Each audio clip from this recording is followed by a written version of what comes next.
que esa persona no está en esa habitación porque la he visto salir. Es un raciocinio, es el segundo medio de conocimiento, el raciocinio, la inferencia. ¿Veis? Para lo que no se percibe, uno razonando puede llegar a saber. Yo sé que ahí no hay, esa persona no está ahí porque la he visto salir. Y he deducido que no está. Y luego hay otros medios de conocimiento. Cuando no percibo algo y tampoco tengo argumentos para estar seguro de si algo es de una manera o de otra, puedo recurrir a preguntar a otro. Puedo recurrir al testimonio de otra persona. Si quiero saber si hay una persona en esa habitación y veo que hay alguien ahí en la puerta, le digo, ¿hay alguien ahí? Mira, y me dice sí. Entonces, en principio me fío de esa persona y por el testimonio de esa persona yo sé que ahí no hay nadie en esa habitación. ¿Veis? Tercer medio de conocimiento, testimonio. Percepción, inferencia, testimonio. Son los tres principales medios de conocimiento. Pues bien, en este artículo se enumeran hasta 10 medios de conocimiento y cada escuela, hay escuelas que solo aceptan uno, solo aceptan la percepción.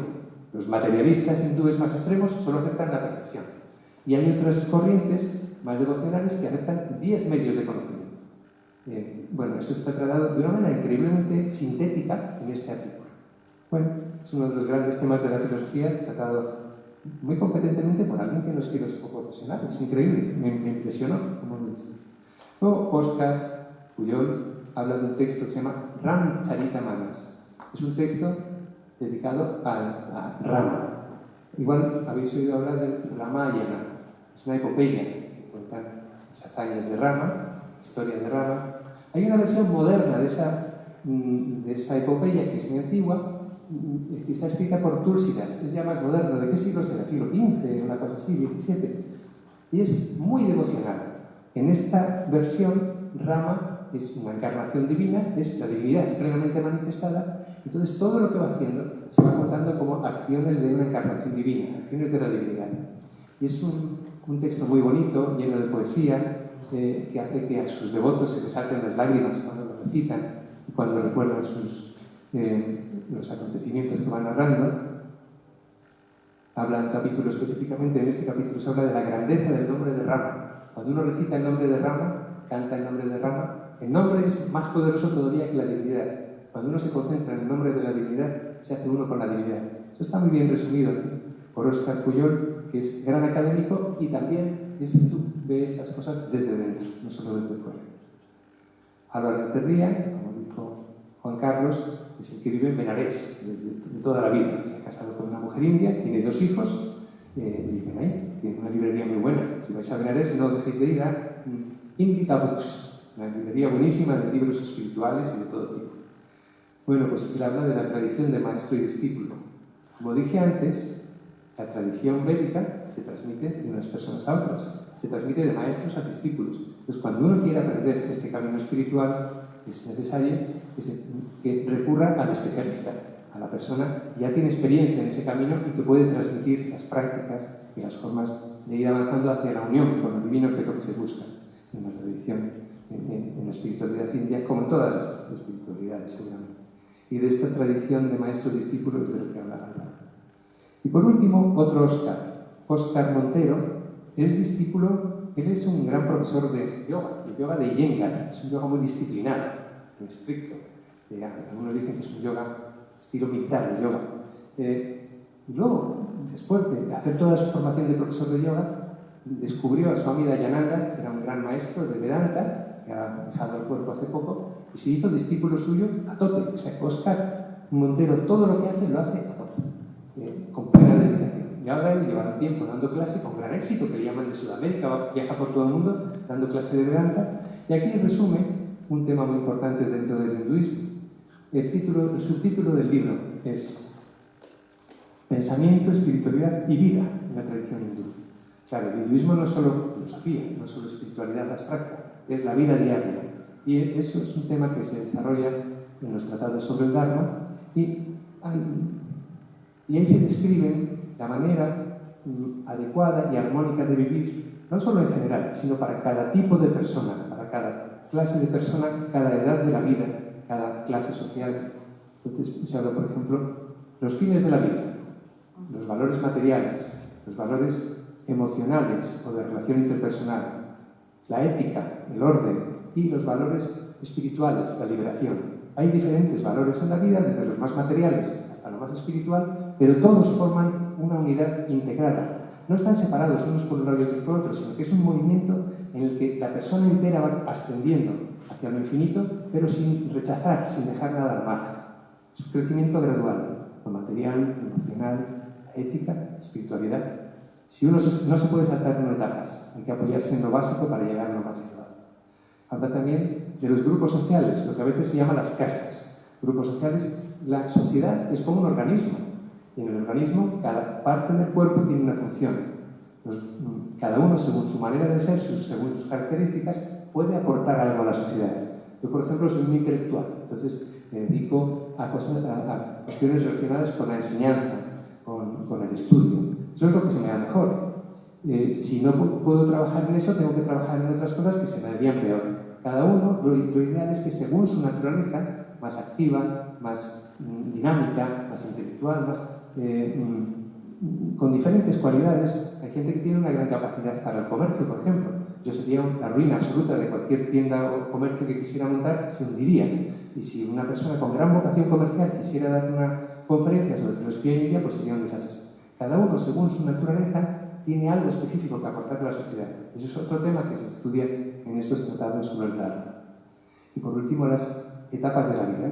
Cada uno, según la etapa de la vida en que se encuentre, tiene una manera adecuada, armónica, de contribuir. Cuando uno es estudiante, cuando uno ya es mayor, se casa o trabaja, y luego cuando se jubila, hay un tratamiento específico de la etapa de la jubilación, y para las personas que sienten una gran vocación espiritual, se hacen renunciantes, se hacen monjes, ya no trabajan en la sociedad como las personas de familia, sino que se dedican completamente a la vida espiritual, a la práctica espiritual y a la enseñanza, como tenemos aquí Swami. Los swamis, los renunciantes, representan el ideal supremo del hinduismo. Pero no quiere decir, como decía Juan Carlos antes, que todo el mundo tenga que ser swami. Cada uno, según su naturaleza, como hemos visto ahora, tiene algo que aportar a la sociedad y tiene algo que hacer en el momento presente. Aunque quizá el día de mañana, en esta vida o dentro de muchas vidas, todos tenemos swamis o no, pero en este momento, cada uno según sus circunstancias tiene un dharma determinado. Bueno, y esto es de lo que habla el libro. Como veis, muchas cosas. Si se quiere conocer el hinduismo, yo creo que es una lectura muy buena. Gracias.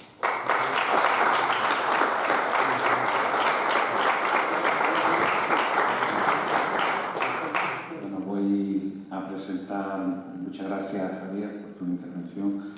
Vamos a presentar a nuestro ponente, nuestro ilustre invitado. Bueno, invitado y al mismo tiempo patrocinador un poco de esta tarde, ¿no? De esta presentación. Swami Rameshwarananda Giri nace en Bilbao en el año 68, es un monje hindú de la orden Advaita Vedanta Dasanami, director de la Escuela Europea de Yoga Vedanta y Meditación, miembro del Kriya Yoga Parampara, fundador y presidente de la Fundación FI y vicepresidente de la Fundación Medioambiental.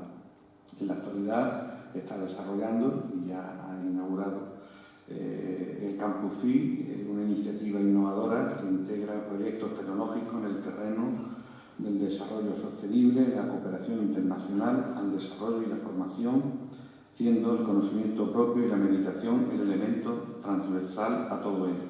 De ahí que tenga la condición de campus internacional de meditación. Es uno de los miembros fundadores y alma mater de Transcender, del Foro Interreligioso Internacional, que tenemos la sede aquí en Valencia. Es representante de las religiones de la India en el Elijah Board of World Religious Leaders, que es el Consejo Mundial de Líderes Religiosos de la organización Elijah, que tiene su sede en Israel. Y bueno, es una persona que tiene comunicación directa con grandes almas y maestros de diferentes tradiciones religiosas y un asesor importante de la Federación Hindú de España, que nos aporta su experiencia, su conocimiento y bueno, un honor de tenerlo como un guía y como un hermano mayor que nos va a hablar de un tema tan importante como es el hinduismo y el diálogo interreligioso. muchísimas gracias a los dos y muchísimas gracias a todos por estar hoy aquí y asistir a esta conferencia que en definitiva viene a ser simplemente compartir una iniciativa que a mí me pareció muy importante apoyar, que no es tanto el hecho de reunir a personas, como se dicen siempre, autorizadas, referenciales, académicamente preparadas o con una trayectoria de vida que les permita hablar del hinduismo con propiedad, sino intentar establecer unas bases para hablar adecuadamente del hinduismo hoy en día en Europa, no solo en nuestro país, porque el desconocimiento del hinduismo es casi total y absoluto. Se me pidió que hablara sobre hinduismo, pluralismo y diálogo interreligioso. Yo os aconsejo comprar el libro porque para todos aquellos que se interesen por tener una visión además plural. El hinduismo no tiene que esforzarse para ser plural, quiere decir que es el país, el tercer país del mundo con más número de musulmanes presentes en su tierra y aunque es verdad que en la India últimamente mucha gente nos lo dice, también ha habido problemas. Claro que ha habido problemas. Siempre que hay personas, hay problemas. No es la religión que tiene que cambiar, somos nosotros quienes tenemos que cambiar. Y en este sentido, ambos dos han dicho cosas importantes que pueden ser útiles a toda persona que esté interesada en la espiritualidad. Al hinduismo le interesa la revelación, pero a qué religión verdadera, practicada de forma correcta y profunda, no le interesa la revelación. La revelación es la base de todo. Si queremos profundizar y queremos conocer la verdad, los ojos giran al interior, pero no como si dieran vuelta en la cuenca de los ojos, sino que giran hacia el interior para fijarse en todo aquello que impide, como un corsé, que uno pueda ser y expresarse como puro amor.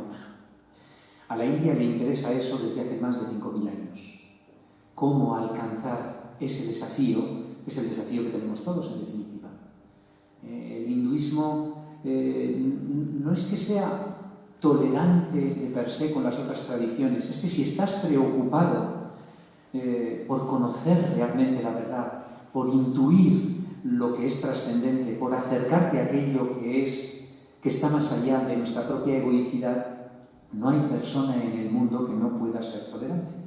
Por lo tanto, esto no define cómo es el hinduismo, sino que define cómo son todas aquellas personas que persiguen conocer la verdad. Y en India esto se ha defendido con ahínco porque es una tradición, como ha dicho también Javier, que basa la transmisión de la experiencia en el encuentro entre maestro y discípulo, cosa que encontramos en todas las tradiciones. Esta transmisión, el mantener vivo ese contacto, el Shaktipat, mantener viva la llama interior y que esa transmisión se dé de forma real y profunda entre un maestro y su alumno, es la base, digamos, fundamental, experiencial de esta tradición iniciática. Pero para mí esto es muy interesante porque cuando llegas a conocer el hinduismo en profundidad, lo primero que destaca, al menos así fue para mí, es que, al menos en mi caso y en el de muchos colegas míos, jamás nadie te cuestiona de dónde vienes, de dónde provienes, a dónde te diriges, qué filosofía defiendes o qué religión practicas. Cuando te acercas a verdaderos maestros, lo que les interesa saber es quién eres, cuáles son los objetivos profundos de tu corazón, porque te falta un corazón puro para entrar en un camino espiritual, y qué vas a hacer con el tiempo que te queda. Entonces, en esa dimensión que parece estrecha, pero en realidad define cuál va a ser el destino de tu vida, es donde ponen toda la intención. Intentan que tú comulgues lo más rápidamente posible con tus verdaderos anhelos interiores, que probablemente no son aquellos con los que, confundido, tu ego intenta expresarse en la vida diaria.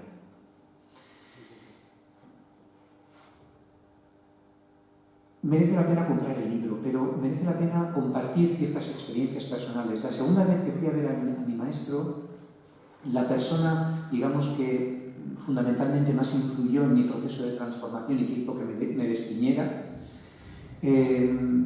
cuando fui a verle hizo toda una mimética, vamos a decirlo así, o parecía expresarse como en términos de alguien que me ve por primera vez.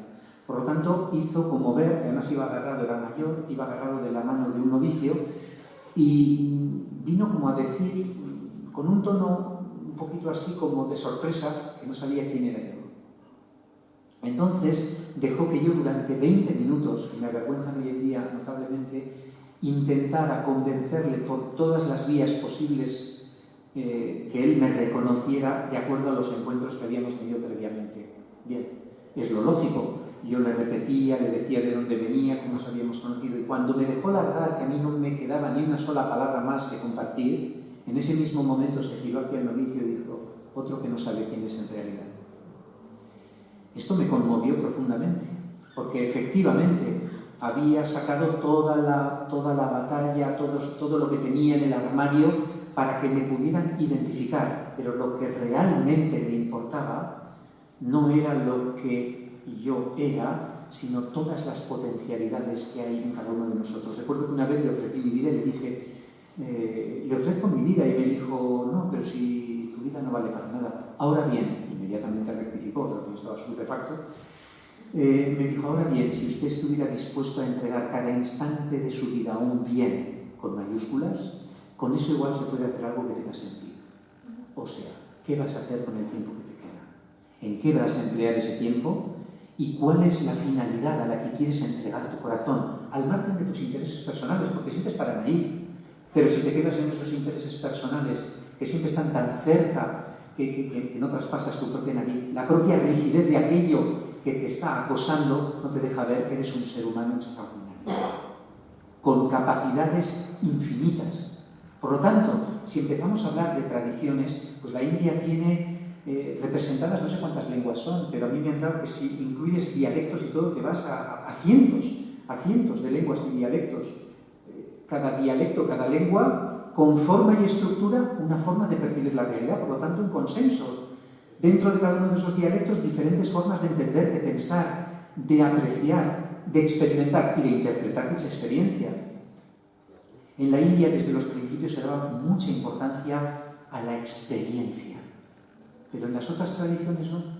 Al final, cuando han ido aterrizando en India todas esas tradiciones, los llamados hindúes o seguidores del Sanatana Dharma han acogido con interés esas otras dimensiones del pensamiento que acaban conformando la esencia del pensamiento hindú, pero que requeriría muchos años para poderla transmitir. Por eso ellos, en vez de intentar exponer ampliamente toda esa experiencia y todo ese sentido profundo, se centran en la experiencia que tiene una persona y que puede compartir con otra, para que a través de unos sistemas técnicos y prácticos que cientos de miles de personas han utilizado con eficacia, esta persona pueda probar y sacar conclusiones y llegar a conclusiones y determinar a dónde le llevan dichas experiencias y discutir y acompañar a esa persona para que pueda de alguna forma alcanzar un nivel de realización.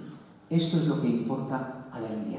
Da igual de qué escuela estemos hablando, escuelas que son profundamente devocionales y que por lo tanto están dotadas de todo un sistema litúrgico asociado, dogmático, seguir normas sociales, y otras que para nada en absoluto. Entonces, claro, en esa dimensión y en ese mar, en ese ajuar de posibilidades, nosotros lo que vemos es una religión politeísta en la que no se tiene muy claro dónde están las raíces, pero alguien que ha nacido en India y que ha gozado del entendimiento que subyace detrás de esa superficie, sabe que en la India solamente hay una entidad llamada Brahman que subyace detrás de todas esas expresiones diferentes y que responden a todas las naturalezas del ser humano, y que esa esencia última está presente e interpenetra toda la realidad. Con lo cual, para ellos no representa ningún problema deificar la vida, identificando deidades en cada puerta, presentes en el agua. Lo que hacen es santificar, sacralizar, entender desde su más tierna infancia que en todo está presente transversalmente esa esencia de la que todos nos nutrimos en última instancia. Es una tradición iniciática, por lo tanto. Y algo que tienen de maravilloso, a mi entender, la India es que ha mantenido viva esa tradición iniciática. No quiere decir que las otras tradiciones no. Quiere decir que la India lo ha hecho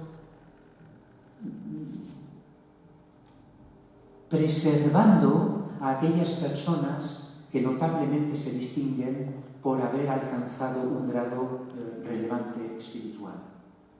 Y entonces, dotándolas de las herramientas y de la protección necesaria para que aquellos que tienen anhelo puedan acercarse a ellas y compartir su presencia. Porque en una persona que ha logrado un grado de profundidad, no hace falta que realmente hablemos con ella, puesto que lo más interesante que tiene que compartir con nosotros es el estado de silencio de su mente, que no diré el silencio, porque entendemos silencio como ausencia de ruidos, y en realidad entendemos nosotros silencio como ausencia de egoicidad, ausencia de pensamiento racional imbécil, que también lo hay muy imbécil, y por supuesto de juicio, prejuicio,